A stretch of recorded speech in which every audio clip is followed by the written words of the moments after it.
Слънцето грело силно. Две балончета били много хубави. Едното майка, татко, дете. Сега, ако виждате един ресторант, това било таткото и то е летяло право, за да си купи майка и детенце.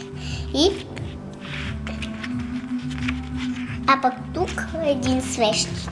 Слънцето грело, колко ли не. Черните дупки падали в балона, но то все можело да лети нависоко. Можело и слънце да се вижда от всички неща.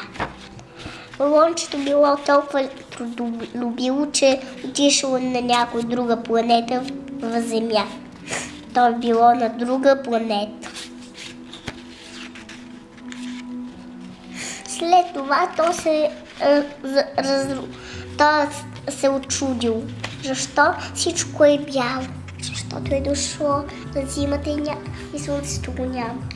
Край. И така запомнихте.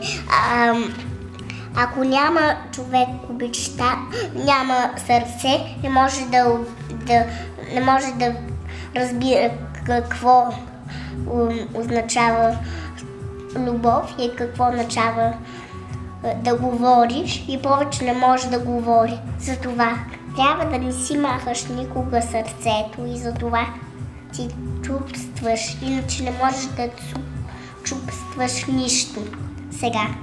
И затова ще ви припомня едно. Това е.